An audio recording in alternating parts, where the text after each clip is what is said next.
Ano? Ay, sabihin mo na rin yung ano, yung sa ano, pagbubus ng FB tsaka YouTube. Oo.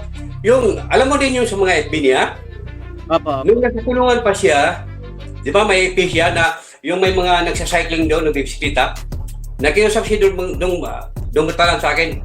Hermano, sabi ni boss, kailangan niya ng tulong na sa mga followers. I spent 100,000 pesos Wow! for the followers. Totoo po yun. May resibo po tayo dito.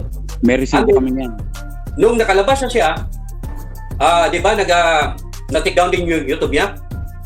Sabi niya sa akin, Hermano, good, kailangan ko ng tulong mo. Yes, I do. Ang pinunta ko doon si DJ Sprocket sa Cebu. Nabigyan ko siya ng 30,000 followers. And then yung dalawang channel niya, yung nandiyan na si Lumor, di ba na-take down din yun? Dalawang channel niya, bayad ko yun. I spent 6,000 bawat channel para lang umabot ng 1,000 ano kanto? Subscriber? Follower. 4,000 WH. Bayad ko. Alam ni Ma'am Silit kita yun. Alam ni Dong Katalan yun. Kaya, ang sabi ko lang ngayon, isa lang pinaglaban natin. Di ba? Doon ako na-discourage ni FLM na wala yung spirito ko sa kanya. Dahil bakit? Yung pagtawag niya sa akin, hindi lang niya tinumusta ako na, come on, may life.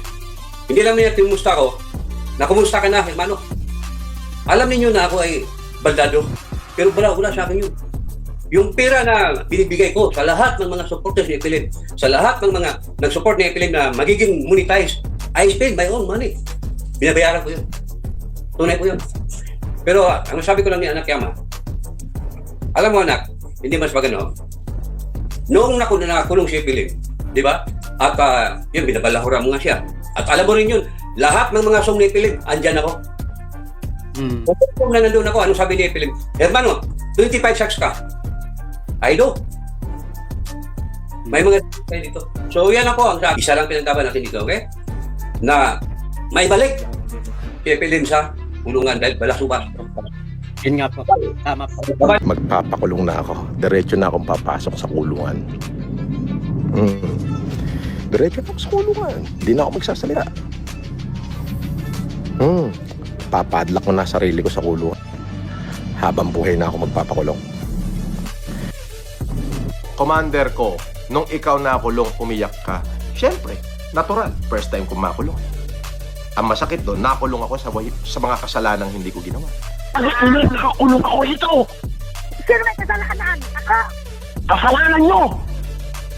Nako! Ano yung pagtatanggol niyo dyan sa anak nyo? Putang ina eh, yung anak nyo nga nagdala ng mga dokumento doon kay Chinjin. Wala kang dinadalang dokumento. Okay na yun. Wala kang... Isulat, putang na wala akong kadugong hudas.